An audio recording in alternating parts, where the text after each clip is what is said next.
আল্লাহু আকবার।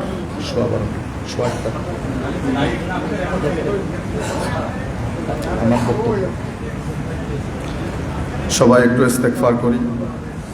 আর ইনশাআল্লাহ তাকবীর শুরু হয়ে গেলে সবাই বসে যাবে, কোনো অসুবিধা হবে না আপনাদের। আমরা যেহেতু মসজিদে বসেছি, কোনো আওয়াজ শব্দ করবো না ইনশাআল্লাহ। সবাই একটু ইস্তেগফার করি। আস্তাগফিরুল্লাহ।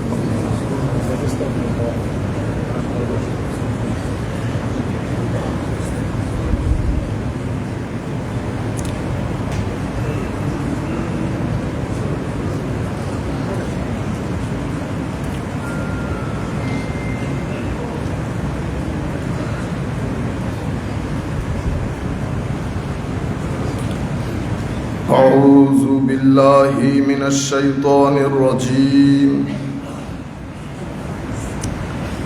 بسم الله الرحمن الرحيم. الحمد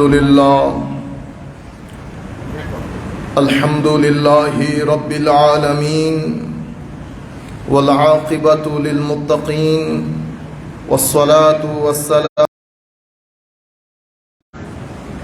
الأمين المكين الكريم الحنين الرؤوف الرحيم، وعلى آله وأصحابه أجمعين. أما بعد، فقد قال الله تعالى عز وجل في القرآن الكريم: بسم الله الرحمن الرحيم.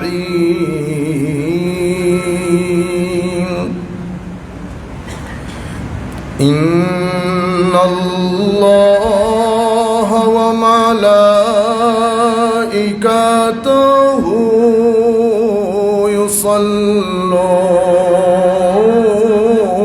يصلون على النبي يا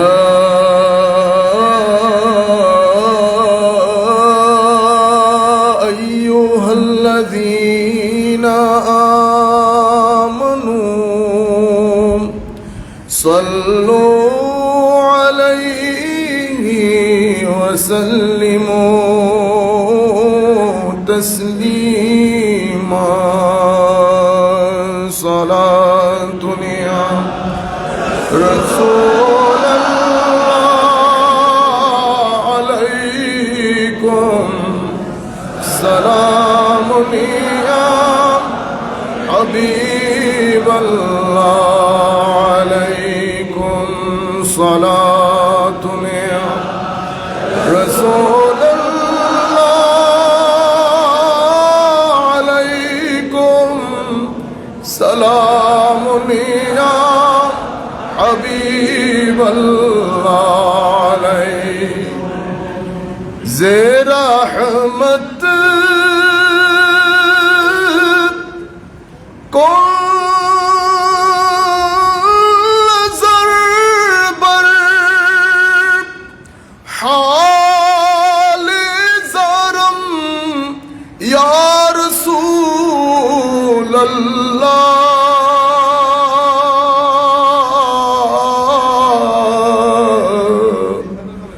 غریبم بے نوایم خاک سارم یا رسول اللہ. صلاۃ یا رسول اللہ علیکم، سلام کی محمد سے وفا تو نے تو ہم تیرے ہیں.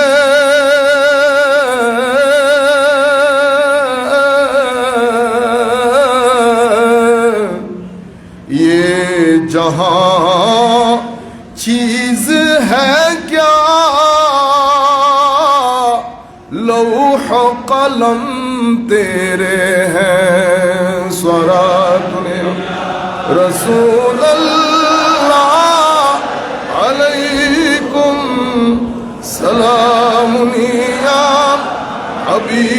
अल्लाह तेरी नस्ल पाक में है बच्चा बच्चा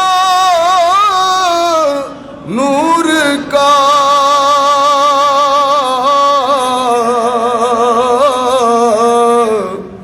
तू है ऐने नूर तेरा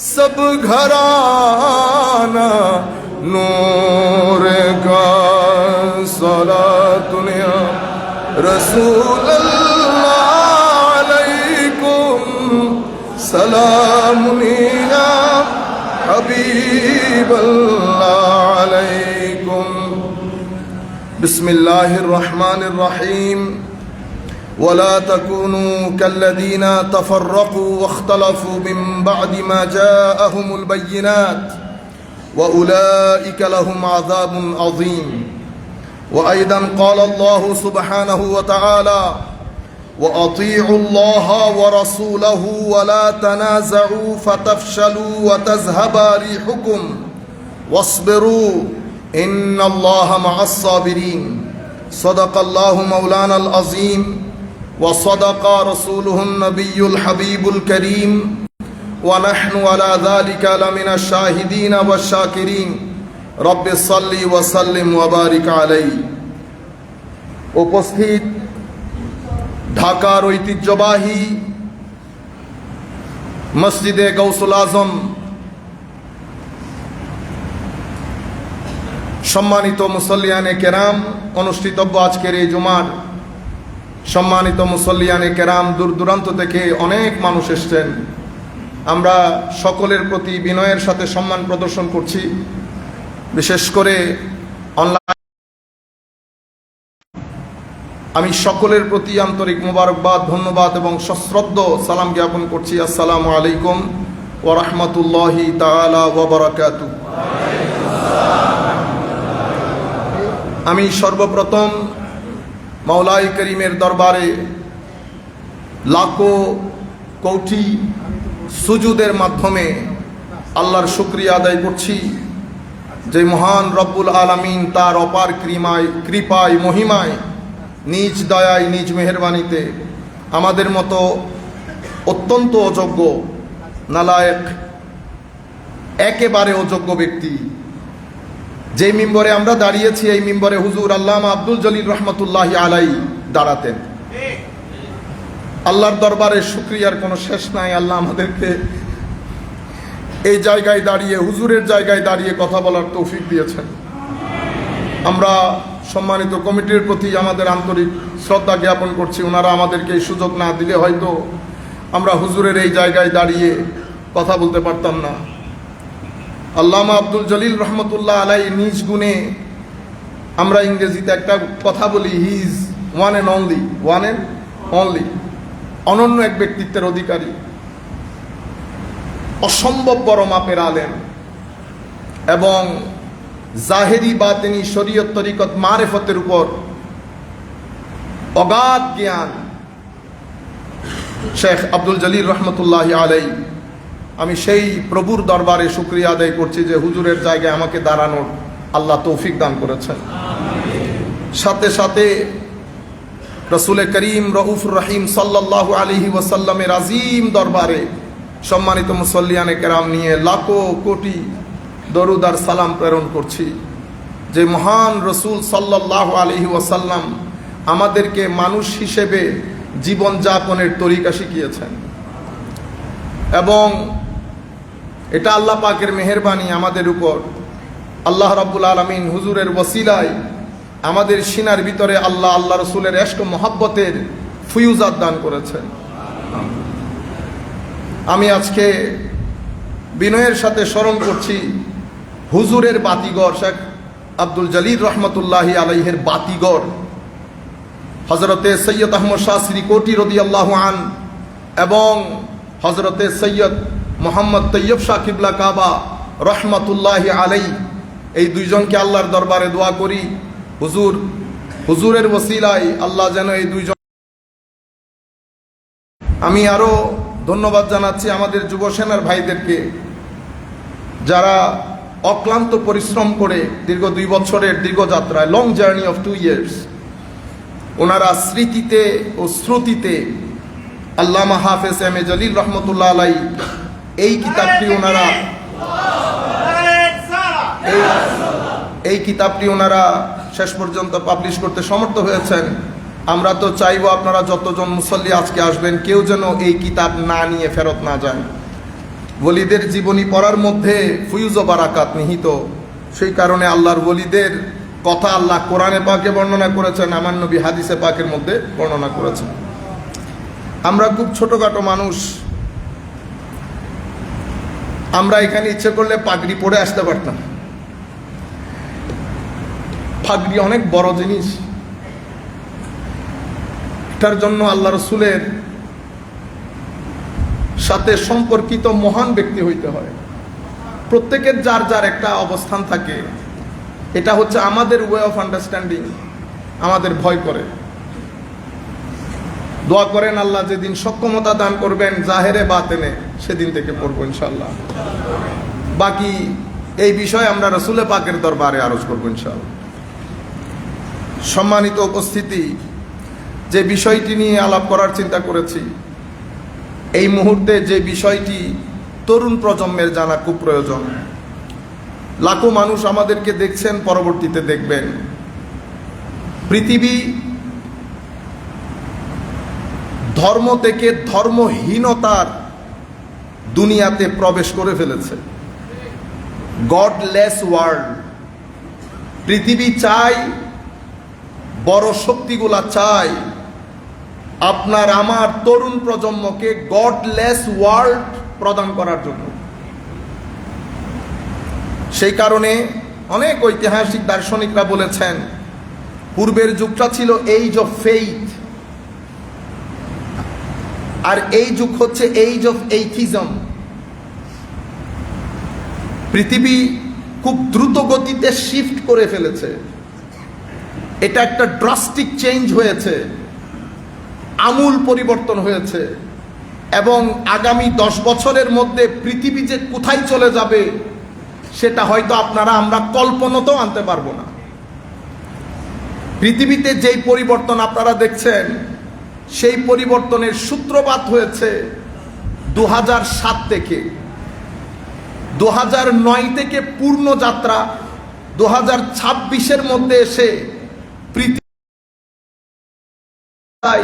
জীবন যাপনের তরিকায়, আমি যদি এক শব্দ দিয়ে আপনাদেরকে বুঝাই, আপনারা ক্লিয়ারলি বুঝতে পারবেন। ইতোপূর্বে পৃথিবী ছিল আউটডোর জেনারেশনের পৃথিবী, এখন পৃথিবী ইনডোর জেনারেশনের পৃথিবী। প্রথমটা আউটডোর জেনারেশন, এটা ইনডোর জেনারেশন। আপনি যদি জেনারেশনকে ইনডোর করে বদ্ধ করে ফেলেন, তো আল্লাহ রাব্বুল আলামিন এখানে সবুজ দিয়ে পৃথিবীকে সাজিয়েছে, সূর্যের আলো দিয়ে পৃথিবীকে সাজিয়েছে। এই সব কিছু আপনার আমার সন্তানের ফিজিক্যাল গ্রোথ এবং স্পিরিচুয়াল ডেভেলপমেন্ট, এই দুইটার জন্য অসম্ভব গুরুত্বপূর্ণ। আপনার আমার সন্তানের জন্য ফিজিক্যাল গ্রোথ এবং স্পিরিচুয়াল ডেভেলপমেন্ট যদি সমানভাবে করতে না পারেন, কোনো একটা যদি আকপিছ হয়ে যায়, তো আমাদের যেই জীবনযাত্রার ধরন, সেই ধরনের মধ্যে পরিবর্তন যেটা আসবে, সেটা আপনি এফোর্ড করতে পারবেন না। আপনি যদি ফিজিক্যাল ডেভেলপমেন্ট, ফিজিক্যাল গ্রোথ যদি স্পিরিচুয়াল ডেভেলপমেন্টের আগে চলে যায়, তো পৃথিবী ম্যাটেরিয়াল হয়ে যায়। ম্যাটেরিয়াল হয়ে গেলে পৃথিবী ভাই বন্ধু বুঝে না, আত্মীয় স্বজন বুঝে না, পৃথিবী টাকা বাদে আর কিচ্ছু বুঝবে না। পৃথিবীতে লোভ, লালসা, প্রতিযোগিতা সমাজের মধ্যে এমন ভাবে হবে, আপনি কোনটা আটা কোনটা ময়দা বুঝার কোনো সুযোগ থাকবে না। আর যদি কোনো কারণে ফিজিক্যাল গ্রোথ পিছনে রয়ে গেছে, স্পিরিচুয়াল ডেভেলপমেন্ট সামনে চলে গেছে, তাহলে পৃথিবীর যে সমাজ ব্যবস্থা, এটা ভেঙে পড়বে। মানুষ পাহাড়ে পর্বতে চলে যাবে। এজন্য আমার নবীর দিক নির্দেশনা, ফিজিক্যাল গ্রোথ, স্পিরিচুয়াল ডেভেলপমেন্ট, এই দুইটা একসাথে হতে হয়। দুইটা যদি একসাথে হয়, পারিবারিকভাবে, সামাজিকভাবে, রাষ্ট্রীয়ভাবে আপনি একটা সুন্দর পৃথিবীর ভিতরে ঢুকতে পারবেন, পরবর্তী প্রজন্মকে ঢুকাতে পারবেন। এটার ভিতরে যদি ইফস অ্যান্ড বাটস হয়ে যায়, তাইলে পৃথিবীর মধ্যে যে বিগাড় হবে সেটা আমি আপনি মিলে অ্যাফোর্ড করতে পারবো না। সম্মানিত উপস্থিতি, তাইলে আমরা একেবারে এইজ অফ ফেইথ, ইমানের জমানা থেকে গডলেস ওয়ার্ল্ড, এই পৃথিবীতে আমরা ঢুকছি। গডলেস ওয়ার্ল্ড করার জন্য এই পৃথিবীকে 4 জায়গা থেকে আমাদের উপর আর্ট অ্যান্ড কালচারের মাধ্যমে আগামী 5 বছরে আপনাদের ঘরের টিভি নাটকের মধ্যে যে অশ্লীলতা আপনারা দেখতে যাচ্ছেন, সেই অশ্লীলতা আপনার নামাজের, ইমানের যে যৌক শৌক, সেটার গুড়া কর্তন করে পুরা গাছটাকে আপরুট করে দিবে। সেই কারণে কোরআনে পাকের মধ্যে আল্লাহ স্পষ্ট ভাষায় বলেছেন, মুমিন, তোমাদের সমাজে যেন কোনোভাবে অশ্লীলতা প্রসারিত না হয়। লা তাশিউল ফাহিশা, কোনোভাবে এই সমাজকে অশ্লীল হতে দিবে না। সেই কারণে, সেটার কারণে আমার নবী 2টি ব্যবস্থা দিয়েছেন। পুরুষ মানুষদেরকে বলেছেন দৃষ্টিকে অবনত রাখতে, মেয়েদেরকে বলেছেন তাদের প্রাইভেট পার্টগুলোকে মডেস্ট ওয়েতে কভার করতে, যেটাকে আমরা পর্দা বলি। আপনি যদি পর্দা করে বুঝাতে চান, ওয়েস্টার্ন কান্ট্রিকে বুঝাইতে পারবেন না, ইস্টার্ন কান্ট্রিকে বুঝাইতে পারবেন, তরুণ প্রজন্মকে বুঝাতে পারবেন না। সম্মানিত উপস্থিতি, এর পরবর্তীতে জ্ঞান বিজ্ঞান চর্চার মধ্যে দিনটাকে এভাবে বের করে আনা হবে, মানুষ বিজ্ঞানকে চর্চা করবে কোরআনের মতো করে। এটাকে গডলেস করার জন্য, রিলিজিয়াস লেস করার জন্য যা মন চায় ওয়েস্টার্ন ওয়ার্ল্ড সে আন্দাজে করেছেন। এবং আমরা যারা পৃথিবীর এই ভূখণ্ডে বসবাস করি, আমরা চেয়ারে বসতে চাইলে আমাদেরকে কিছু রিকোয়ারমেন্ট দেওয়া হয়। This is one of the requirements, that until you establish process of secularization in the field of education, you are disqualified to sit on the chair. সেই কারণে 10, 15, 20 years আপনি দেখবেন সামনে আরো খতরনাক হবে। দ্বীনের শিক্ষা ব্যবস্থা থেকে পরিপূর্ণরূপে নাই হয়ে যাবে। আপনারা মনে করছেন মাদ্রাসা শিক্ষা বেঁচে যাবে? নো। আপনি যেই কোনো একজন আলেমকে জিজ্ঞেস করেন, হুজুর মাদ্রাসা শিক্ষা গত 10 বছর এবং তার আগে সময়কালের মধ্যে কোনো পার্থক্য হয়েছে কিনা? পার্থক্য কতটুকু হয়েছে জানেন? 0 করে দেওয়া হয়েছে। এভাবে মাদ্রাসা থেকে, ইসলামিক এডুকেশন স্কুল থেকে না, মাদ্রাসা থেকে তুলে দেওয়া হচ্ছে। কারণ পৃথিবী গডলেস ওয়ার্ল্ডের দিকে যাচ্ছে। 2 নাম্বার 3, আপনি আমার নবী সাল্লাল্লাহু আলাইহি ওয়াসাল্লাম মক্কায়ে মুআজ্জামা থেকে যখন মদিনায়ে মুনাওয়ারায় যায়, ইসলাম এক্সিস্টেন্সিয়াল মুড থেকে ঘোষণা করেন। বদরের যুদ্ধ সংগঠিত হয়, আমার নবীর সাহাবায়ে কেরাম আজিম এক জয় পেয়ে যায়। সেই জয়ের সাথে সাথে ইসলাম স্ট্রেইট অ্যাওয়ে অপারেশনাল মুডে চলে যান। তখন ইসলাম আমাদের সামগ্রিক জীবনকে ইসলামের আলোয়, ইসলামের শিক্ষায়, শরীয়তের আদলে অপারেট করা শুরু করেন। এটা অপারেশনাল মুড ছিল এবং সেটা এত বেশি সাকসেসফুল হয়েছে যে 23 বছরের সময়কালে আমার নবীর এই দাওয়াত ও তাবলীগ এত বেশি বরকতমণ্ডিত ছিল যে আমার নবী চলে যাওয়ার পরে 12.5 থেকে 1300 বছর পর্যন্ত পুরো অর্ধ পৃথিবী আমার নবীর অনুচর, সাহাবায়ে কেরাম, তাবেঈন, তাবেউত তাবেঈন, উলামা, মাশায়েখ জামানা পর্যন্ত ইসলাম শাসন করেছে। ফারুক আজমের জামানায় ইসলাম ফ্রান্সে প্রবেশ করে ফেলেছে। ফারুক আজমের জামানায় নয়, আমার নবীর জামানায় ইসলাম সিন্ধু প্রদেশে চলে এসেছে। নবীর জামানায়, আমার নবী এখনো হীন হায়াতের মধ্যে। আমাদের ইতিহাসগুলোকে আবার রিরাইট করা দরকার। আল্লামা ইকবাল বলছেন, সিন্ধের ডেলিগেশনকে খেয়াল করে, मीरे अरब को आई है ठंडी हवा जहां से, मेरा मुल्क वहां है, मेरा मुल्क वहां है। হুজুর, হায় হায় হায়, সিন্ধু প্রদেশের লোক যেই জায়গার, আমিও হুজুর সেই জায়গার লোক। হ্যাঁ, এই আন্দাজে ইসলাম দিক বিদিক ছুটাছুটি করেছে।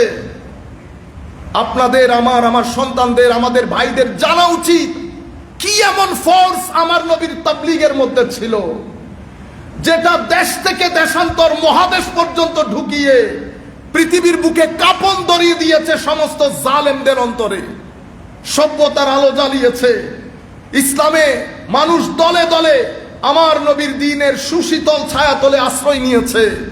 ইতপূর্বে কোন নবীর শানে আমার আল্লাহ বলেন নাই, ইজা জাআ নাসরুল্লাহি ওয়াল ফাত ওয়া রাআইতান নাসা ইয়াদখুলুনা ফি দীনিল্লাহি আফওয়াজা। হুজুর, মন খারাপ করবেন না, কথা দিলাম তো, ইন্না আতাইনা কাল কাউসার, ইন্না আতাইনা কাল কাউসার ওয়াদ-দুহা ওয়াল-লাইলি ইজা সাজা থেকে যদি শুরু করেন, আমার আল্লাহ যখন কোরআনকে শেষ করছেন, শেষ করার আগে আমার নবীকে বলছেন, ফাইনাল স্টেটমেন্ট, ইয়া রাসূলুল্লাহ, আমি আপনাকে বলে দিচ্ছি আপনার আখিরাতের মাকাম ও মারতাবা, ইন্না আতাইনা কাল কাউসার ফাসাল্লি লিরাব্বিকা ওয়ানহার। হাবিব, আপনি আমার চিন্তায় চেতনায় মগ্ন থাকেন, কোনো কিছু নিয়ে চিন্তা করতে হবে না। আমি আপনাকে আখিরাতের মধ্যে সেই মাকাম ও মারতাবা, আপনি মাকামে মাহমুদের মধ্যে আখিরাতে বসে, মাকামে মাহমুদের মধ্যে আপনি আখিরাত শাসন করবেন। পৃথিবী চুপ হয়ে যাবে, সেই চুপ অবস্থায় আমার নবী দাঁড়িয়ে প্রথমে আল্লাহর কোর্টের মধ্যে বক্তব্য রাখবেন। আমার নবী বলছেন, আনা খাতিবুহুম ইজা আনসাতু। পৃথিবী যখন চুপ হয়ে যাবে আখিরাতের ময়দানে, আমি রাসূলুল্লাহ তখন আল্লাহর দরবারে দাঁড়িয়ে বক্তব্য প্রদান করব। উম্মত, আমি তোমাদেরকে আশার বাণী শোনাবো। আমি যারা হতাশ হয়ে যাবে তাদের অন্তরে আশার আলো জ্বালাবো। মুহাম্মাদুর রাসূলুল্লাহ। কেমনে আপনি বলেন, আপনারা বলেন, আমার নবীও জানেন না আমার নবীর কি হবে। আমার নবী যদি না জানেন, কালামে পাকের উপর হাত দেওয়া হবে। আমার নবীর অবস্থা কি হবে সেটা তো আমার আল্লাহ কোরআনে ঘোষণা করে দিয়েছেন। বলেন নাই, বলেন নাই আমার আল্লাহ, হ্যাঁ, আসা আইয়াবআসাকা রাব্বুকা মাকামান মাহমুদা নাজিল করেছেন আল্লাহ, নাজিল হয়েছে রাসূলুল্লাহর উপর। যিনি দিয়েছেন উনিও জানেন, যাকে দেওয়া হয়েছে তিনিও জানেন মাকামে মাহমুদ মানে কি জিনিস। আমার আল্লাহ জানিয়ে দিয়েছেন, আপনি বলতেছেন রসুলে পাকও জানেন না। হে যুবক, আপনারা মনে করেন আমরা শুধু শুধু কথা বলি, শুধু শুধু কথা বলি না। আমাদের সাথে কারো টাকা নিয়ে, পয়সা নিয়ে, ব্যবসা নিয়ে কারোর সাথে কোনো সমস্যা নাই। মাননীয় প্রধানমন্ত্রীর প্রতি অনুরোধ, মাননীয় রাষ্ট্র ক্ষমতার মধ্যে যারা অধিষ্ঠিত তাদের প্রতি অনুরোধ, আমাদের সাথে কারো কোনো বিষয়ে দ্বিমত নাই। সমস্যা এক জায়গায়, আপনি লাখ পাঞ্জাবি পরেন, আমার নবীর শানে রিসালাতে এতটুকুন যদি আঘাত আসে, লাখো তরুণ তলোয়ারের নিচে নিজের মাথা ঝুঁকিয়ে দেবে। এটার মধ্যে আমরা দাঁড়ানো। আমাদের সাথে মাননীয়, শুধুমাত্র আপনারা দাড়ি টুপি দেখলেই মনে করেন উলামায়ে কেরাম, আমরা মনে করি উলামায়ে কেরাম। আমরা যদি জিয়াউর রহমানের শানে দুই একটা কথা বলি, আমাদের বিএনপি যারা করে, খারাপ লাগবে না? লাগবে কিনা বলেন বেটা? শুধু যদি শহীদ না বলি, খারাপ লাগবে না? না লাগলে তো বিএনপিও না। আপনি যদি না লাগে তো বিএনপিও না। বিএনপিকেও ভূতে ধরেছে 50-60%। আপনারা নতুন নতুন লম্বা লম্বা দাড়ি রেখেছেন, দিন ধর্ম শিখতেছেন। আপনারা দিন ধর্ম পালন করেন নাই, ওনারা বুঝেন নাই কোনটা সত্য কোনটা মিথ্যা। আপনি গত 200 বছরের ইতিহাস পড়েন, বাংলার জমিনে কালমা পড়া কে শিখিয়েছে? ঢাকার বুকে কালমা কে শিখিয়েছে? চট্টগ্রামের বুকে কালিমা কে শিখিয়েছে? সিলেটকে কালমা কে শিখিয়েছে? 150-200 বছরে যাদের অক্লান্ত পরিশ্রমে, যারা হারামের ঘুমকে হারাম করে, মা বাবা ভাই বন্ধু ছেড়ে কেউ ইয়েমেন থেকে, কেউ সিরিয়া থেকে, কেউ আফগানিস্তান থেকে আপনার ভূখণ্ডে এসে পাহাড়ে পর্বতে অবস্থান করে আপনাকে দিন শিখিয়েছে। এখন আমার মিটা মিটা ভাই আমাদেরকে শিখান এটা বেদাত। এটাও বলছি কেন হচ্ছে, সম্মানিত উপস্থিতি, আমি অন্য জায়গায় চলে যাচ্ছি। আমি যেটা আপনাদেরকে বোঝাতে চাচ্ছি এবং সরকারের প্রতি অনুরোধ করব, এই দেশকে কোন অবস্থায় উগ্রতার দিকে ঠেলে দেওয়া যাবে না। ধর্মীয় উগ্রতা একটা ক্যান্সারের মতো। ধর্মীয় উগ্রবাদ একদিনে জন্ম নেয় না। ধর্মীয় উগ্রবাদ শুরু হয় কনজারভেটিজম থেকে, অতঃপর সেটা ইনটলারেন্সের পর্যায়ে যায়, অতঃপর সেটা এক্সট্রিমিজম হয়, অতঃপর সেটা টেরোরিজম হয়। আপনি টেরোরিজমকে হত্যা করতে পারবেন না যদি কনজারভেটিজমকে হত্যা করতে না পারেন। কনজারভেটিজম কোত্থেকে আসে? বই থেকে, শিক্ষক থেকে, যারা বইয়ের মাধ্যমে, শিক্ষার মাধ্যমে ছেলেদেরকে শিখায় ঈদে মিলাদুন্নবী বেদাত যারা করে কাফের, শবে বরাত বেদাত যারা করে কাফের, মেরাজ বেদাত যারা করে কাফের মুশরিক। এদেরকে হত্যা করা সওয়াবের কাজ। যেই ব্যক্তি ফারুকী সাহেবের সিনার উপর উঠে তলোয়ার চালিয়েছে সেই কিন্তু জিহাদ মনে করে করেছে। আজকে ফারুকী সাহেবের উপর উঠেছে, কালকে আরেকজনের উপরে উঠবে। সুতরাং আইডেন্টিটি পরিষ্কার হয়ে যাক। আমাদের সাথে কারো কোনো ধরনের কোনো জায়গায় দ্বিমত নাই। আমরা শুধু এই রাষ্ট্রকে টলারেন্ট একটা রাষ্ট্র হিসেবে দেখতে চাই। এখানে এক রাষ্ট্রে সব মানুষ বসবাস করবে। সম্মানিত উপস্থিতি, সেই কারণে মাননীয় সরকারের প্রতি অনুরোধ থাকবে, মাননীয় মন্ত্রীগণ যদি কারো সাথে বসেন উলামা মাশায়েখ নিয়ে, আপনি এক ঘরানার নিয়ে বসে গেলেন, আপনি কিন্তু এক ঘরানার মন্ত্রী নন। আপনি 2-4 জন আলেমকে নিয়ে বসে গেলেন, ডিসরিগার্ডিং, ignoring, underestimating mainstream ulama mashayikh. How dare! You are not the minister on behalf of the certain group. You are minister on behalf of the Muslims of Bangladesh. Sit down with the scholars. You must call all the scholars from all the school of thought. 2 or 3 people. আপনারা বুঝতে পেরেছেন? হৃদয়ে আগুন লাগে। আমাদের সাথে কারো কোনো দ্বিমত নাই। আমরা তো এমন দুর্বল, আমরা যদি লাখো মানুষ রাস্তায় বের হয়েছি, বের হব, কথা হচ্ছে গাছ থেকে একটা পাতাও পড়বে না। আমরা বলেছিলাম ফিলিস্তিনের পক্ষে যখন আমরা একসাথে হয়েছি সেদিন একটা ঝলক দেখেছেন। আমরা বলেছিলাম যে লাখো মানুষ একসাথে হবে, গাছ থেকে একটা পাতাও পড়বে না। পড়েছিল? এটা সুফিয়াই কেরামের দল। এটা বুক চিতে মাইর খাবে, হাতের মধ্যে বাঁশ। সিম্পল ছাত্ররা কালকে করেছেন আন্দোলন, 10-12 জন ছাত্র মিলে। বাস ছাত্রদের বিহেভিয়ার দেখছেন বিহেভিয়ার। আমরা বলছি প্রত্যেকে যার যার অবস্থান থেকে বেটা প্রতিবাদ করতেই পারেন, কিন্তু আরেকজনকে মেরে, বেয়াদবি করে, জবান নষ্ট করে, আমি আপনাকে কথা দিচ্ছি লাখো শিক্ষিত হোক, সুফিয়ায়ে কেরামের দরবারে যেই ব্যক্তি জুতা সিধা করেছিল সেই ব্যক্তিও যদি ওখানে মাঠে দাঁড়ায়, গাছ থেকে পাতা পড়বে?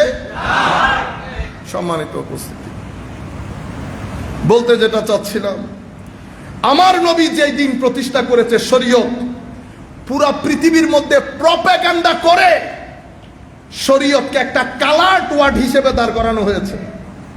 সেটার প্র্যাকটিক্যাল ডেমনস্ট্রেশন ওই আমাদের মতো কিছু হুজুর, তারা হচ্ছে, এটা হচ্ছে শরিয়া মানে কি? এটা হচ্ছে উগ্রবাদীদের একটা সিস্টেম। এটার প্র্যাকটিক্যাল ডেমনস্ট্রেশন কি? তো 2-4 জন বক্তার বক্তব্য শোনায়, এটা হচ্ছে প্র্যাকটিক্যাল ডেমনস্ট্রেশন। কেটে ফেলবো, মেরে ফেলবো। তো তারা তখনও বলে এরা সেই শরীয়তবাদী যারা অপর পক্ষের লোককে সিনার উপর উঠে ছুরি চালিয়ে দেয়।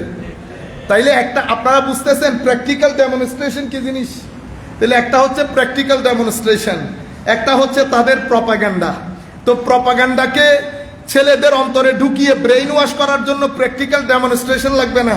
তো ডেমনস্ট্রেশন দেখে এদের জবান দেখো, অ্যাকশন, ডাইরেক্ট অ্যাকশন আপনারা বলেন না, মেরে দে, কেটে দে, এরা কাফের, বেদাত, practical demonstration. As a result last 20 years ধারাবাহিক প্রপাগান্ডা হয়েছে। প্রপাগান্ডার জেরে আমাদের মুসলমান লিডার্সরাও শরিয়া শব্দটা মুখে আনতে ভয় করে। যেই শরীয়তের মাধ্যমে আমার নবী 1300 বছর পৃথিবীকে আলো জ্বালিয়েছে, সেই শরীয়ত, বুঝতে পেরেছেন, মধ্যযুগীয়। আমার জানতে ইচ্ছে করে কোন বর্বরতা মধ্যযুগীয়, দেখায় আপনাদেরকে মধ্যযুগীয় বর্বরতা। আজকের দিনেও যদি সুপ্রিম কোর্ট ইশারা করে, ট্রাম্প সুপ্রিম কোর্টে যাবে? যাবে না। আর যেই মধ্যযুগীয় বর্বরতার কথা বলছেন, সেই মধ্যযুগীয় বর্বরতায় খলিফাকে যদি কাজী আহ্বান করে, খলিফার নাকে খত দিয়ে কাজীর দরবারে যাওয়া লাগতো। আইনের চোখে সবাইকে সমান করে দাঁড় করিয়ে দিয়েছে আমার নবী। None of the individual in the society beyond the law. কোন ব্যক্তি আইনের ঊর্ধ্বে না। এটাকে আপনারা মধ্যযুগীয় বর্বরতা নাম দিয়েছেন। সেই যুগে মধ্যযুগীয় বর্বরতা, যেই যুগে রেপকে আমার নবী মিনিমাম পর্যায়ে নিয়ে এসেছেন। কিলিং, হত্যাকাণ্ড মিনিমাম পর্যায়ে। এডুকেশনের রেপ আমার নবী যাওয়ার 200-250 বছরের মধ্যে সিসিলি নামক একটা কেস স্টাডি হয়েছে, সেখানে শিক্ষার রেট 100 আউট অফ 100 হয়েছে। মধ্যযুগীয় বর্বরতা। যাই হোক, সম্মানিত উপস্থিতি, এভাবে চতুর্দিক থেকে আক্রমণ করে গডলেস ওয়ার্ল্ডে আমরা আস্তে আস্তে ধাবমান সেই রাস্তার দিকে। কোরআনে পাকের মধ্যে আল্লাহ রাব্বুল আলামিন ইরশাদ করেছেন, যে আয়াতগুলো আমি পড়েছি আপনারা একটু মনোযোগ দিয়ে শুনবেন। আমি খুব সংক্ষিপ্ত আকারে আমাদের করণীয়টা বলে বক্তব্য শেষ করে দেব। ওয়ালা তাকুনু কাল্লাযীনা তাফাররাকু ওয়াখতালাফু মিন বা'দি মা জাআহুমুল বায়্যিনাত। আমার আল্লাহ বলছেন, বান্দা, পূর্ববর্তী যুগের ইহুদি নাসারারা যেভাবে দলে দলে বিভক্ত হয়ে গেছে সেভাবে হইবা। ওয়ালা তাকুনু কাল্লাযীনা তাফাররাকু, ফেরকা ফেরকা ফেরকা হয়ে গেছে। ওয়াখতালাফু, নিজেদের মধ্যে তাদের কাছে সব হক আসার পরেও পরস্পর ইখতিলাফ করে একজন আরেকজন থেকে অনেক দূরে সরে গেছে। এই কাজটা করিও না। ওয়া উলাইকা লাহুম আযাবুন আযীম, এদের জন্য আল্লাহ রাব্বুল আলামিন আযাবে আযীম রেখেছেন। যারা এই ফেরকা হয়ে যাওয়ার পরেও যারা পানি ডালে, তেল ডালে, আরো হোক, উম্মত হিসেবে আপনার আমার সন্তানের দায়িত্ব, যারা হক বুঝেছে, হক পেয়েছে, তারা এই হকের বাণী জায়গায় জায়গায় ছড়িয়ে দেবেন এবং প্রত্যেকের ব্যাপারে আল্লাহর দরবারে দোয়া করবেন, আল্লাহ যেন হেদায়েত করেন। কোরআনে পাকের একটা আয়াত।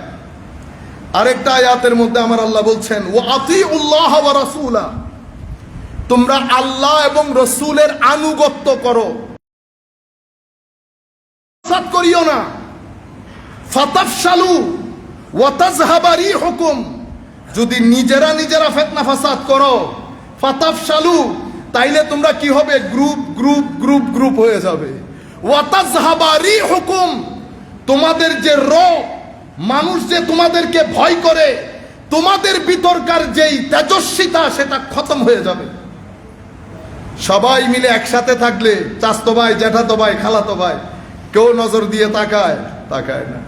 যেই আপনি আলাদা আলাদা হয়ে যাবেন, কোরআন বলছে ফাতাযহাবা রিহুকুম, তোমাদের যেই তেজস্বিতা, রব, দবদবা খতম হয়ে যাবে। মানুষ তোমাদেরকে ভয় পাবে না। ইন্নাল্লাহা মা'আস ওয়াসবিরু, স্বাভাবিকভাবে এখানে সবর করতে হয়।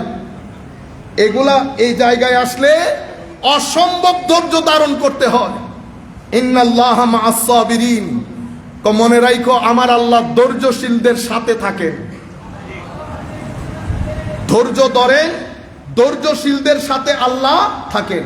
সময় খুব সংক্ষিপ্ত হিসেবে শুধু এখানে একটা হাদিস আপনাদের সম্মুখে তুলে ধরি। আন আবি হুরাইরাতা রাদিয়াল্লাহু তাআলা আনহু আন্না রাসূলুল্লাহ সাল্লাল্লাহু আলাইহি ওয়াসাল্লাম قال, হযরতে আবু হুরায়রা রাদিয়াল্লাহু তাআলা আনহু থেকে বর্ণিত, নবী করিম সাল্লাল্লাহু আলাইহি ওয়াসাল্লাম, আমরা বলবো যখন সাল্লাল্লাহু আলাইহি ওয়াসাল্লাম, আপনারাও পড়বেন সাল্লাল্লাহু আলাইহি ওয়াসাল্লাম, ইরশাদ করছেন, ইন্নাল্লাহা ইয়ারদা লাকুম সালাসা ওয়া ইয়াসখাতু লাকুম সালাসা। তিনটা জিনিস আল্লাহ আপনাদের জন্য পছন্দ করেন এবং তিনটা জিনিস আল্লাহ আপনাদের জন্য অপছন্দ করেন। তিনটা জিনিস পছন্দের আমাদের জন্য আল্লাহর, আর তিনটা জিনিস অপছন্দের। পছন্দের কোনটা? আনতা আবুদু ওয়ালা তুশরিকু বিহি শাইআ ওয়া আনতা তাসিমু বিহাবলিল্লাহি জামিআ। তিনটা জিনিস আল্লাহ আমাদের আপনাদের সকলের জন্য পছন্দ করেন। আমরা যেন শিরক না করি, আমরা যেন আল্লাহর ইবাদত করি, আমরা যেন আল্লাহর রশিকে মজবুত করে ধারণ করি, এক থাকি। মনে রাখবেন, একটা হচ্ছে ইউনিটি আর একটা হচ্ছে ইউনিফর্মিটি। কয়টা শব্দ? ছেলেদেরকে বিশেষ করে। ইউনিটি আর একটা ইউনিফর্মিটি। ইউনিটি মানে ডেস্টিনেশন এক, যে রাস্তা দিয়ে মনে ইচ্ছে যান, একই জায়গায় এয়ারপোর্টে পৌঁছাবো, 3-4টা রোড আছে, যান। আরেকটা বলতেছেন ইউনিফর্মিটি, কোনা যেদিক সেদিক ইচ্ছা যাইতে পারবেন না, আমাদের সাথে পাশ দিয়ে যাব, একসাথে যাবেন, এটাকে বলে ইউনিফর্মিটি। আর ডেস্টিনেশন এক, যে রাস্তা দিয়ে মন চাই যান, ইউনিটি। আমরা ইউনিটি করব, ইউনিফর্মিটি না। ইউনিটি বলতে এটাকে বলে ওয়াহদাতুল উম্মাহ। উম্মত যদি একসাথে না হয়, উম্মতের আওয়াজ যদি একসাথে না হয়, মনে রাখবেন আগামী 10-15 বছরে এইটিজম এবং সেকুলারিজমের রেট এই উম্মতকে তিলে তিলে গুড়া থেকে আপরুট করে দেবে। যেভাবে যেখানে খুশি ফিলিস্তিনের বুকে এত ছেলে হত্যা হয়েছে, 57-60টি মুসলিম দেশের নেতা নেত্রী আওয়াজ করতে পেরেছে। অদ্ভুত বিষয়, একটা ব্যক্তি বলছে না হাসপাতালের মধ্যে বোমা মারবি না, বোমা মারলে কালকে আমরা সবাই রাস্তায় আসবো, ইউনাইটেড নেশনে দাঁড়াবো। একটা মুসলিম দেশ। কেন? কারণ আমরা বহুধা বিভক্ত হয়েছি।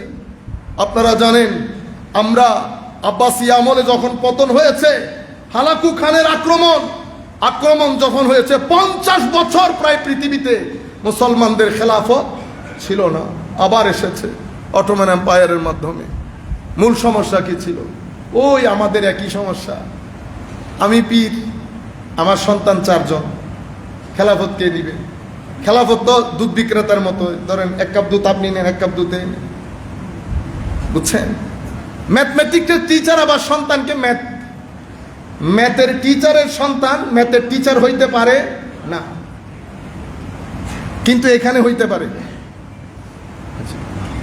যাই হোক, এটাকে বলে প্রবলেম অফ সাকসেশন। আমার পরে মন্ত্রী কে হবে? সন্তান তো 4 জন, বড় বউয়ের ঘরে 4 জন, ছোট বউয়ের ঘরে 3 জন, প্রবলেম আরো জটিল। এরপরে ভাগ করে দিয়েছে, তুমি উত্তর, তুমি দক্ষিণ, তুমি পূর্ব, তুমি পশ্চিম। গ্রিপ নষ্ট হয়ে গেছে কিনা? কোরআন কি বলছে? ওয়াতাজহাবা রিহুকুম, তোমাদের রি খতম হয়ে যাবে, রব দবদবা খতম হয়ে যাবে। সেরকমই হয়েছে। সম্মানিত উপস্থিতি, তো আমাদেরকে বলেছে আল্লাহর রশ্মি ধরে একসাথে থাকতে। সবকিছুতে কোনোদিন একসাথে হবে না, কিন্তু এই জায়গায় গডলেস ওয়াল করার জন্য যাদের সামগ্রিক প্রোগ্রাম, ওরা কি করেছে জানেন? এই জায়গার মধ্যে এসে এহানা, উম্মতে মুসলিমার মূল জায়গা হচ্ছে এহানা। এহানা মানে অপমান, ইনসাল, আন্ডারস্টিমেট। কেউ আমার নবীর শানে বেয়াদবি করে, এহানা করে শানে মুস্তাফার মধ্যে, কেউ আলে বাইতে রাসূলের শানে বেয়াদবি করে, ইসলামের শানে বেয়াদবি করে, ঘুরে ফিরে বেয়াদবি। আমাদের একজন এই গত 4-5 দিন আগে কত স্মার্ট, হুজুর হযরতে মুআবিয়া রাদিয়াল্লাহু তাআলা আনহুর ব্যাপারে আপনার মতামত কি? আল্লাম বেটা, সুযোগ থাকলে মাটির নিচে গাড়াই ফেলতাম। বুঝতে পেরেছেন ফিতনা কোন দিক দিয়ে ঢুকতেছে? বহুত একেবারে আশেক। আরে বেটা, তুই মুআবিয়া রাদিয়াল্লাহু তাআলা আনহু পর্যন্ত যাবি, তোমার পাশের জন বসে আছে সিদ্দিক আকবর পর্যন্ত যেতে। সিদ্দিক আকবর পর্যন্ত গেলে কোন দিন নিয়ে তুমি সামনের দিকে যাবা? হে যুবক, আন্তর্জাতিক বিশ্ব তোমাকে এটাই নিয়ে তোমার বিরুদ্ধে তোমার সাথে প্ল্যান প্রোগ্রাম করেছে। কেউ শানের সালতে বিয়াদবি করে, এলিট ক্লাসের লাইফ লিড করে, বুঝবেন না এত টাকা কোত্থেকে আসে। আর এইটা মসজিদে গাউসুল আজম লাখো মুসল্লি নামাজ পড়তে আসে, তিনতলা বানতে খবর হয়ে যায় নাই, যাচ্ছে কিনা, কিন্তু এখান থেকে বের হয়ে সিলেট পর্যন্ত যাইতে যাইতে 2 তলা বিল্ডিং হয়ে যায়। আমরা কিন্তু কোন হুজুর কোন পরিবার থেকে উঠে এসেছেন, কার পরিবারে চুলা জ্বলেছে সব জানি, মাদ্রাসার কয় পার্সেন্ট ছেলে দারিদ্র সীমার উপর থেকে কয় পার্সেন্ট দারিদ্র সীমার নিচ থেকে আসে সেটাও জানি। স্বাভাবিকভাবে আমার মনে প্রশ্ন আসবে না, কোটি টাকা আপনাকে কে দেয়, কেন দেয়? আপনারা বুঝতে পেরেছেন? আজীব এক নির্লজ্জা যুবক আপনাকে নিয়ে। কেউ শানের সালতে বিয়াদবি করে, কেউ আমার নবীকে আখেরি রাসূল হিসেবে অস্বীকার করে, কেউ হাদিস অস্বীকার করে, 300 বছর পরের জিনিস কেমনে বিশ্বাস করি, কেউ মাযহাব অস্বীকার করে, ফিকা 300 বছর পরের জিনিস কেমনে কি করি, কেউ আমার নবীর আনিত বিধানকে মানতে চায় না। না, রাষ্ট্রীয় পর্যায়ে স্বাভাবিকভাবে এখন সেকুলার মডার্ন দুনিয়া, সবাই মুসলমান, ইউনিভার্সিটিতে গেলে সবাই ফুল নিয়ে আসে। মূল বিষয় এহানা, মূল বিষয় অপমান। সেই কারণে আউলিয়া কেরামের শানে, আসহাবে রসুলের শানে, আলে রসুলের শানে, আমার নবীর শানে বিয়াদবি মুসলিম উম্মার অনৈক্যের পেছনে মূল কারণ, আর কোনো কিছুই নয়।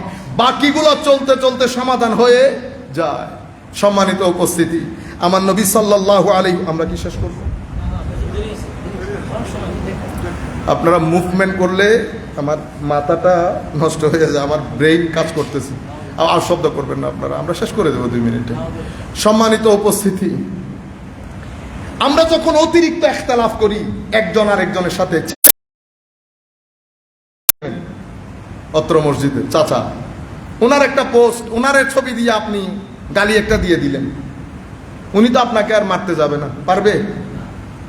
আপনি যদি মনে করেন এটার কোনো সওয়াল জবাব হবে না আল্লাহ রসুলের দরবারে, তাইলে তো করে ফেলেন।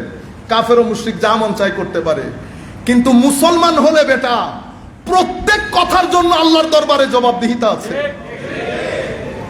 আপনি জানেন, গডলেস ওয়ার্ল্ড করার জন্য যখন আপনি অতি মাত্রায় একজন আরেকজনের সাথে অতি মাত্রায় ঝগড়া ফাসাদ করবেন, তখন সবচেয়ে বড় দুর্ঘটনা ঘটবে কোনটা? আমার নবীর দ্বীনের হুরমত, আমার নবীর দ্বীনের হুরমত ভুলন্টিত হয়, যেটা তরুণ প্রজন্মকে ফ্রাস্ট্রেটেড করে। আমার নবীর দ্বীনের হুরমত নষ্ট হয়। বিশ্ব আপনাকে তাকিয়ে আছে, আপনি কি করছেন? বিশ্ব আপনি আপনার সম্পর্কে যতটুকুন জানেন তার চেয়ে বেশি বিশ্ব জানে। আপনিও আপনাকে অতটুকুন জানেন না। আপনি আগামী 50 বছর পরে কিভাবে চিন্তা করবেন সেই গবেষণাও তৈরি হয়ে গেছে। সুতরাং এরা চায় বাইরের লোকজন যখন দেখবে অতিমাত্রায় লেখালেখি হচ্ছে, তো মনে করবেন হচ্ছে না, কেউ করাচ্ছে। আপনি যখন উঠেন নাই, উঠানো হয়েছে, কেউ একজন উঠিয়েছে। আপনি যখন বসেছেন, বসানো হয় নাই, কেউ একজন আপনাকে বসিয়েছে। এখানে উঠায়ও আরেকজন, বসায়ও আরেকজন। আগে পিছিয়ে ঘটনা আছে, খেয়াল করলে বের করতে পারবেন। हो ही नहीं सकता, होते ही पारे ना कि आप खुद उठ गया, नहीं, किसी ने उठाया और किसी ने बिठाया। যা কিছু হচ্ছে দেখবেন হঠাৎ করে একটা জিনিস আসবে, ভাইরাল হয়ে গেছে। আপনি কখনো চিন্তা করছেন ভাইরাল হয় কেমনে? ভাইরাল কেমনে হয়? জালালউদ্দিন আল কাদরি ভাইরাল হয়েছে, আল্লামা আব্দুল জলিল রহমতুল্লাহ আলাইহি ভাইরাল হয়েছে। হ্যাঁ, তো যারা ভাইরাল হওয়া তারা ভাইরাল হয় না, আমাদের মতো জাহেল মূর্খ ভাইরাল হয়। কারণ আছে না? তাইলে বোঝা যাচ্ছে ভাইরাল যারা করে তাদের অবজেক্টিভ আছে, এইম আছে, তারা আসল জিনিসগুলাকে সামনে আসতে দেয় না। গুগলের মধ্যে যে কোনো একটা হাদিস লেখে আপনি গুগল করেন, প্রথম 6টা পেজ যেগুলো আসবে, সেগুলো আপনাকে কোন জায়গায় নিয়ে সমুদ্রে নিক্ষেপ করবে বুঝতেও পারবেন না। পৃথিবীর ডক্টর আব্দুল হাকিম মুরাদকে চিনে না, শেখ ডক্টর হামজা ইউসুফকে চিনে না। মাদ্রাসার মুফতি আব্দুল ওয়াজিদ সাহেব হুজুর বলেন, বাইল্লা মৌলবী বুঝেন আপনারা? ইম্যাচিউরড মৌলবী আমাদের কথা বলতেছেন। বাইল্লা মৌলবী নিজে নিজে বলে মুফতি, ইন্না লিল্লাহি ওয়া ইন্না ইলাইহি রাজিউন। বাংলাদেশ, ইন্ডিয়া, পাকিস্তানে 3 জন মুফতি মিলতে কষ্ট হয়ে যাবে, আর এখানে বাজারে বাজারে মুফতি, মাদ্রাসায় পড়ানোর জন্য একজন শিক্ষক খুঁজে পাওয়া যায় না। মুফাসসিরে কোরআন ম্যাক্সিমাম আলিয়া মাদ্রাসার মধ্যে মুফাসসির খুঁজে পাওয়া যায় না। যে জাতির, সেই জাতির ঘরে ঘরে উঠানে উঠানে মুফাসসির, যার যা মন চায় কথা বলে চলে যাচ্ছে। এখন দিক নির্দেশনা কি হবে বেটা? আখেরি স্টেটমেন্ট। তাইলে আপনি যখন অতিমাত্রায় এই কাজগুলা করবেন, আমার নবীর দ্বীনের হুরমত নষ্ট হয়, দ্বীন নিয়ে মানুষ হাসাহাসি করে।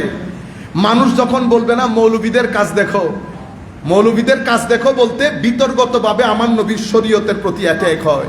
তরুণ প্রজন্ম দ্বীন থেকে, শরীয়ত থেকে আস্তে আস্তে বিমুখ হয়ে যাচ্ছে, যার কারণে বাংলাদেশে এখন এইটিজমের রেট অনেক উপরে, এইটিজমের রেট অনেক উপরে। এর পরবর্তীতে আপনি যখন এগুলা করবেন, আপনার শক্তির বিনাশ হবে, শক্তির বিনাশ। 1 group, 2 group, 3 group, 4 group. Group হয় কেন? গ্রুপ হয় চেয়ারের কারণে। চেয়ারের প্রতি অ্যাট্রাকশন জন্মায় কেন? নফসের কারণে। নফসে কি হয়? লোভ হয়। তো লোভ, নফস, চেয়ার, অতঃপর গ্রুপিং। আবার বলি, লোভ, নফস, চেয়ার, অতঃপর গ্রুপিং। তাইলে আপনি যিনি ইসলামী দল হিসেবে আমার নেতৃত্বে আসবেন, উনি লোভ, নফস থেকে যদি বেরই হতে না পারেন, তাহলে গ্রুপিং থেকে বের হতে পারবো না। আর গ্রুপিং হলে শক্তির বিনাশ হয়। You can not be energetic. আপনি এনার্জি তো লস করে ফেলছেন। সবচেয়ে বড় বিষয় হচ্ছে, আপনি যখন এই অরাজকতার মধ্যে একজন আরেকজনকে গালি, মারামারি, মেথোডোলজি নাই, এলম নাই, হেলম নাই, হিকমত নাই, তাকওয়া নাই, পরহেজগারি নাই, মাহফিল এলমের মজলিস না। মাহফিলে আপনি কোরআন হাদিস পড়ে যা মন চাই বলবেন, মানুষ যেন কিছুটা হলেও ভিতরে মহব্বত আসে, মানুষ যেন ভিতর থেকে শান্তি পায়। এগুলা আপনার যদি অনেক এলম থাকে, ফেকা পড়েন, তাইলে এখানে দারসে নিজামি আছে, বলেন এখানে আমাদের প্রেসিডেন্ট সাহেব, সেক্রেটারি সাহেবকে বললে সব জায়গায় কি পয়সা নিতে হয়? সব জায়গায় পয়সা নিতে হয়। ওনারা যে কাজগুলা করেছেন পয়সা খরচ হয় নাই, তো ওনারা পয়সা খরচ করে প্রতিষ্ঠান করেছেন, আমি ফ্রিতে আইসা পড়াইলে অসুবিধা আছে? যেহেতু এত বেশি এল, ওনাদের তো শিক্ষক দরকার। আসেন, বলেন সপ্তাহে 2 দিন পড়া মধ্যে আইসা বসলাম, আপনি মুফতি সাহেব আমাদেরকে পড়াইলেন। হায় হায়, আমাদের উস্তাদদেরকে এখন কেউ মুনাজাতের জন্য ডাকে না, ইনারা বোধহয় ডাকে। আমাদের সিনিয়র 2-3 জন তো এখনো দুনিয়াতে আছে, এদেরকে মুনাজাতের জন্য ডাকে না। এই তরুণ ছেলেরা কি চায়? আপনারা কি চান আমার নিজেরও বুঝে আসে না। আপনারা কোন রাস্তা দিয়ে হাঁটতেছেন? ম্যাক্সিমাম কোরআন পড়তে পারে না ভাই, তিলাওয়াতে কোরআন পড়ে না, নামাজ পড়ে না, ফারায়েজি দ্বীন জানে না, আকায়েদ জানে না, উসুল জানে না, ফুরু জানে না আমাদের ছেলেরা। এরপরে বলে হুজুর আপনাকে বহুত মহব্বত করি। বেটা, আপনি তিলাওয়াতে কোরআন না করে কিসের মহব্বত? আপনি নামাজ পড়লেন না, কিসের মহব্বত? সমাজের মধ্যে ভদ্রতা হিসেবে ইস্টাবলিশ করতে পারেন নাই, ভদ্রতা মানুষকে শিখাইতে পারেন নাই, কিসের মহব্বত? নামাজ বাদে, তসবিহ তাহলিল বাদে। সম্মানিত উপস্থিত, যারা মহব্বত করেন দাবিদার, কোরআনে পাকের দিকে আসেন, নামাজের দিকে আসেন, স্থানীয় মসজিদে নামাজ পড়েন। আমাদের যেই সমস্ত ছেলেপুলে দ্বীনের কাজ করেন, সুন্নিয়তের কাজ করেন, সর্বাত্মক সহযোগিতা করেন। সুন্নিয়তের কাজে কোনো ডিভিশন করবেন না কোনোদিন, কে কোন পীরের মুরিদ, এটা দেখার জরুরত নাই। আহলে সুন্নাত ওয়াল জামাত আমাদের জন্য বড় ছাতা, এটার নিচে আমরা সবাই সব পীরের মুরিদান একসাথে জমা হব। রাত্রি বেলায় যেই যার পীরের কাছে গিয়ে ফিউজ বারাকাত নেব, এটা স্টাইলের বিষয় না। এখন তো স্টাইল, আমি অমুক পীরের মুরিদ, ফজরের নামাজও পড়ে না, আল্লাহ পাক জানে। কারণ আপনার পীর যদি নামাজি হয়, আপনি নামাজি হবেন? Impossible, impossible. আপনার পীর যদি তিলাওয়াতে কোরআন জানে, আপনিও জানবেন। আপনি না জানা মানি হচ্ছে উপরে জানে না। বৃক্ষ তোমার নাম কি? ফলে পরিচয়। সম্মানিত উপস্থিতি, একটা রেভলিউশন দরকার, রিকনস্ট্রাকশন অফ মাইন্ডসেট দরকার। আমি অ্যাপ্রিসিয়েট করি আপনারা যুব সেনার ভাইয়েরা যারা এখানে নতুন করে দর্শের কাজ শুরু করেছেন। এভাবে রিকনস্ট্রাক্ট করতে হবে তরুণ প্রজন্মের কাছে এশকের, আদবের, তাজিমের, তাবজিলের, তাকরিমের, তাকওয়ার, পরহেজগারির এই দাওয়াত তরুণ প্রজন্মের অন্তরে দিতে হবে। সেই জায়গায় ফেরত যেতে হবে যারা 200 বছর, 150 বছর, 100 বছর আগে এসে আমাদেরকে এখানে দিন শিখিয়েছেন। এটার বাইরে গেলে ফেসবুক ব্যবহারের ক্ষেত্রে সতর্ক হন। মনে রাখবেন, তরকারি হয়ে গেলে উপরের তেল ভেসে উঠে, উপরের তেল ভেসে উঠে। চুপ করে থাকবেন, দেখবেন কে ফিতনাকারী এই ফেসবুক প্রমাণ করে দিবে আপনাকে। কি আর বেটা প্রত্যেক কথার জবাব দিতে হয় না। আল্লাহর ইজ্জতের কসম, এলমি কোনো কিছু হলে অবশ্যই জবাব দিবেন। কিন্তু ইমাম গাজালি বলেছেন, কেউ যদি হিংসায় বশবর্তী হয়ে প্রশ্ন করে উত্তর দিও না। কেউ যদি অহংকারের বশবর্তী হয়ে প্রশ্ন করে, ইমামে আজম হাদিস জানে না, এই ব্যক্তির নাম কি? আহম্মক। ইংরেজিতে বলে স্টুপিড। স্টুপিড মিন্স মানে, আরেকটা শব্দ আছে বাংলাতে বললে মসজিদের সাথে যাবে না, আরবিতে বললে আপনারা বুঝতে পারবেন, ইমাম গাজালি বেশি ইউজ করে, বালিদ। বালিদ ইয়া কেটে দিলে বাংলাতে আপনারা বলেন সেটা। বুঝতে পেরেছেন? মনে মনে হিসাব করলে বুঝে ফেলবেন। এই তিনজনের প্রশ্নের উত্তর দিতে ইমাম গাজালি নিষেধ করেছেন। এদের প্রশ্নের উত্তর দেব আর আগুনের মধ্যে তেল ঢেলে দেওয়া একই কথা। আমার ভাইয়েরা, ফেসবুক ইউজ করতে সাবধান, স্ক্রিন থেকে সময় কমান। এটা আপনাকে ধ্বংসের অতল তলে তলিয়ে নিয়ে যাবে। 12টার পরে, 11টার পরে মোবাইল ইউজ করা বন্ধ করে দেন। মা বাবাদের প্রতি অনুরোধ, নষ্ট করে দিয়েন না নিজের জীবন। চোখ নষ্ট হয়ে যাবে, কিছুদিন পরে চোখে দেখবেন না কোনো কিছু। আর রাতকে রাত যখন এই কাজে অতিবাহিত করবেন, ভিতর লক হয়ে যাবে। ভিতর লক হয়ে গেলে মানসিক অশান্তিতে পড়ে যাবেন। পুরা পৃথিবীর ডাক্তার, ওষুধ সব যদি আপনার উপর ঢেলে দেওয়া হয়, বেটা মানসিক অশান্তি থেকে বাঁচানোর কোনো ওষুধ নাই। নিজেকে ধ্বংস করে দিয়েন না। পৃথিবীতে এখন অনেক কাজ আছে, করেন, টাকা ইনকাম করেন, মা বাবাকে সহযোগিতা করেন। শুধু শুধু টাইম ওয়েস্ট করিয়েন না। সবচেয়ে বড় অপরাধ টাইম ওয়েস্ট করা। আমার আল্লাহ যেই সময় আপনাকে দিয়েছে অসম্ভব গুরুত্বপূর্ণ। অহংকার বন্ধ করে দেন। হয়তো কোনো সময় টাকা আসবে, পয়সা আসবে, ধন দৌলত আসবে, এগুলার সাথে অহংকারও আসে। অহংকার করবেন না, হিংসা করবেন না। যাকে দিয়ে যেই কাজ হবে তাকে দিয়ে সেই কাজ করাবেন। সময়ের দিকে খেয়াল করবেন, সময় যেন ওয়েস্ট না হয়। আমার আল্লাহ প্রতিটি মুহূর্তের জবাব নিবেন। আল্লাহ যেন আমাদেরকে সেই আন্দাজে চিন্তা করে জীবন যাপনের তৌফিক দান করেন। আমার নবীর দিন অপমানিত হয় এমন কাজ করিয়েন না। আমার নবীর দিনের বদনাম হয় এমন কাজ করিয়েন না। মনে রাখবেন, মাদ্রাসায় পড়ে পুরা বাংলাদেশের টোটাল পপুলেশনের 20 থেকে 30% লোক, 70% লোক সেকুলার এডুকেশন নেয়। এটা বাংলাদেশ না, এটা বাংলাদেশ না। আপনার শ্রোতা 3 ধরনের, হয় আপনার জন্য ক্রেজি, জান দিয়ে দেবে, এটার সংখ্যা খুব গৌণ, এবং একদল আপনার বিপক্ষে, কোরআন শরীফও যদি হাতে দিয়ে দেন এগ্রি করবে, এরও সংখ্যা গৌণ। মাঝখানে ওভারওয়েলমিং মেজরিটি, একটা বিশাল অংশ, সেটা দিন গ্রহণ করে, দিন শিখে আপনার প্রেজেন্টেশনের উপর, আপনার সুন্দর আলোচনার উপর, আপনার হিকমতপূর্ণ করেন, পড়েন, আল্লাহর ওলিদের জীবনী পড়েন। এই বইটা কিনে কালকের মধ্যে শেষ করে দেন। এটা কোনো বড় বই না। এটা বিছানায় নিয়ে পড়লে আপনারা 1.5-2 ঘন্টা মোবাইলের মধ্যে এমনি তাকাই থাকেন, মোবাইল এটা মাথায় পড়ে, এরপরে ঘুমান। এর চেয়ে বরং আজকের মধ্যে এটা শেষ করে দিবেন। আমি জিজ্ঞেস করবো ওনাদেরকে, আপনারা কয়জনে বই কিনছেন, আইডিয়া হয়ে যাবে। এমনিতে সুন্নিদের বই নেওয়ার অভ্যাস, হায় হায়, আপনার কথা আমার উস্তাদ বলেছেন, তো বেটা কোনো আলেমের বাসায় গেলে চা পানি খাইবা পরে, লাইব্রেরি দেখবা আগে, লাইব্রেরি আগে। তো আমরা কোথাও গেলে আগে লাইব্রেরি দেখি। তো লাইব্রেরিতে 3টা বাংলা বই থাকে, 3টা বাংলা বই আর 2টা ইতিহাসের বই। এই হইল আমাদের মুফতিয়ানে কেরাম, মুহাদ্দিসিন, ফুকাহা। বুঝতে পেরেছেন? সেই কারণে বই কিনবেন। কাদেরিয়া তরিকার লোকের কাছে যদি গুনিয়াতুত তালিবিন না থাকে, হুজুর আব্দুল কাদের জিলানীর জীবনী আমাদের মুহাদ্দিস আল্লামা আব্দুল জলিল সাহেব হুজুর লিখেন নাই? আপনারা সংগ্রহ করতে হবে না, আপনাদের জন্যই তো লিখেছেন। পড়বেন। পড়া মানুষ কখনো ডিপ্রেশনে ভুগে না। বাসার মধ্যে কিতাব রাখবেন, মানুষ বাইরে থেকে আসলেই যেন বুঝতে পারে এটা মিশনের লোক, এরা মিশনের লোক। আল্লাহ রাব্বুল আলামিন আমাদের হামি ও নাসির হোক। মওলাই করিম আমাদেরকে কবুল করুক। আমি কোন দিকের বক্তা কোন দিকে চলে গেছি আই ডোন্ট নো। আপনারা অনেক দূর দূরান্ত থেকে এসেছেন, যতটুকুন আল্লাহ তৌফিক দিয়েছেন। জাযাকুমুল্লাহ খাইরাল জাযা ফিদ দারাইন। আসসালামু আলাইকুম ওয়া রাহমাতুল্লাহ।